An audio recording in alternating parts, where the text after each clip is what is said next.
শনিবারে সকালে আমাদের একজন স্টুডেন্ট সিভিয়ারলি রোড অ্যাক্সিডেন্টে সিভিয়ারলি মানে হেড ইঞ্জুরি হয়েছিল। প্রাথমিকভাবে উনি কর্মীটোলা আর্ম ফোর্সেস মেডিকেলে ভর্তি হয়েছিল। ওখানে যেহেতু নিউরোলজিক্যাল সার্ভিসগুলো এবং সেবাগুলো তার চেয়ে ঢাকা মেডিকেল অধিক উত্তম, তো ওখান থেকে ওরা 12টার দিকে ঢাকা মেডিকেলে রেফার করা হয়েছিল আর কি। এখানে পেশেন্ট এসে স্টুডেন্ট ভর্তি হতে হতে প্রায় 1টা, সোয়া 1টা, 1:30 বেজে গিয়েছিল। তারপরে আমাদের এখানে কর্তব্যরত ডাক্তার এবং আমাদের মেডিকেলের যতটুকু সক্ষমতা ছিল সামগ্রিক চেষ্টা করা হয়েছে, কিন্তু পরদিন সকালে 7টার সময় ওই পেশেন্ট রুগীটি মারা যান। তো সাথে সাথে অন্যান্য ফর্মালিটিস করা হয়েছে। বিকালে একটা অনাকাঙ্ক্ষিত ঘটনা ঘটে গেছে। স্টুডেন্ট এবং বহিরাগত বলবো না, স্টুডেন্ট এবং ওরা প্রায় 50-60 জন এসে কর্তব্যরত নিউরো সার্জারি ডিপার্টমেন্টের কর্তব্যরত ডাক্তারদেরকে নাজেহাল করেছেন। আপনারা বিষয়টি জানেন। তার পরবর্তীতে ডাক্তাররা যেহেতু ডাক্তারদের গায়ে ডাক্তাররা নাজেহাল হয়েছিলেন, তো তার প্রেক্ষিতে ডাক্তাররা একটা কর্মসূচিও দিয়েছিলেন কমপ্লিট শাটডাউনের। পরবর্তী পর্যায়ে আমাদের মাননীয় উপদেষ্টা মহোদয় ওখানে গিয়েছেন। দীর্ঘক্ষণ আলোচনা হয়েছে, স্টুডেন্টদের সাথে আলোচনা হয়েছে, ডক্টরদের সাথে আলোচনা হয়েছে। আলোচনার প্রেক্ষিতে ডক্টররা তাদের কর্মসূচি প্রত্যাহার করেছেন। আর মন্ত্রণালয় থেকে যেটা করা হয়েছে, 7 তারিখ মানে গতকাল 10টার সময় একটি কমিটি করা হয়েছে, সরজমিনে গিয়ে তদন্ত করে একটি রিপোর্ট দেওয়ার জন্য কমিটি করা হয়েছে। সেই কমিটির প্রধান হিসাবে আমরা আদেশ পাওয়ার সাথে সাথেই আমরা ঢাকা মেডিকেল কলেজে গিয়ে সরজমিনে তদন্ত করেছি।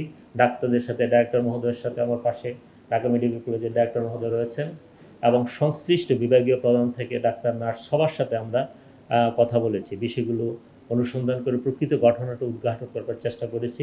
উদ্ঘাটন করে আমরা এসেই রাত্র 11টা পর্যন্ত আমরা কাজ করে কালকেই আমরা রিপোর্টটা দিয়ে দিয়েছি। সেখানে আমরা সুপারিশ করেছি অনেকগুলো। সুপারিশগুলোর মধ্যে রয়েছে সংযুক্ত যে এই অনাকাঙ্ক্ষিত ঘটনার সাথে যারা বেআইনিভাবে এবং সম্পৃক্ত রয়েছেন তাদেরকে অ্যারেস্ট করে আইনের হাতে সোপর্দ করে বিষয়গুলো রয়েছিল। আর আপনারা জানেন এই পরিস্থিতিতে হাসপাতালের ব্যবস্থা সব জায়গায় আমাদের কিছু সীমাবদ্ধতা রয়েছে। হাসপাতালের মানে আইনশৃঙ্খলার রক্ষাকারী নিয়োজিত যারা রয়েছেন তাদেরকে আরও শক্তিশালীকরণ এবং সাময়িকভাবে যা আমরা সুপারিশগুলো দিয়েছি এবং আরও আমরা বলেছি যে যে স্টুডেন্ট নিহত হয়েছেন সেখানে আমাদের পক্ষ থেকে টিম গিয়ে সমবেদনা প্রকাশ করে, এরকম আমরা সুপারিশ কতগুলো উল্লেখ করে সামগ্রিক পরিস্থিতি বিশ্লেষণ করে সুপারিশ পর্যবেক্ষণ সহ আমরা রিপোর্ট দিয়েছি। সেই প্রেক্ষিতে এগুলো বাস্তবায়ন কিন্তু অন্তত দ্রুত গতিতে শুরু হয়েছে। আপনারা জানেন গতকাল রাতে কিন্তু আমাদের এই ঘটনার সাথে জড়িত, অনাকাঙ্ক্ষিত ঘটনার সাথে জড়িত আক্রমণ করছে এরকম একজন কিন্তু অলরেডি কিন্তু আমরা শুনেছি যে 2 জন, একজনের নাম আমরা পেয়েছি, 2 জন কিন্তু অলরেডি অ্যারেস্ট হয়েছেন। তার প্রেক্ষিতে এবং ডাক্তারদের নিরাপত্তা ব্যবস্থা জোরদারকরণ, যারা কাজে ডিউটিরত ডাক্তারদের সেই ব্যবস্থাগুলো কিন্তু দৃশ্যমান হয়েছে। সেখানে আর্মি ডেপ্লয়মেন্ট করা হয়েছে এবং আনসার, পুলিশ পর্যাপ্ত সংখ্যক ডেপ্লয়মেন্ট করা হয়েছে। পরিস্থিতি অনেকটা স্বাভাবিক হয়ে আসছে। যারা আসছিলেন 40-50 জন, এখানে ডাইরেক্টর মহোদয় রয়েছেন, 40-50 জন, তাদের কাছে সিসিটিভিতে বিষয়গুলিকে ধারণ করা আছে। স্টুডেন্টই মনে হয়েছে আমাদের, অথবা এগুলি পুঙ্খানুপুঙ্খভাবে বিশ্লেষণের আগে মনে স্পষ্ট মন্তব্য করা আমাদের পক্ষে ঠিক হবে না। প্রাথমিক তদন্তে আমাদের ডাক্তারদের কোনো ধরনের অবহেলা আমাদের কাছে পরিলক্ষিত হয় নাই। অভিযুক্ত আমরা এখনও করিনি।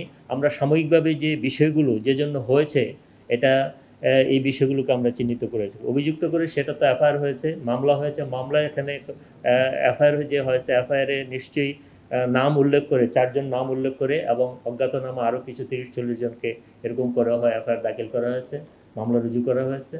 এখন ওনাদের সুস্পষ্ট 2টো দাবি ছিল।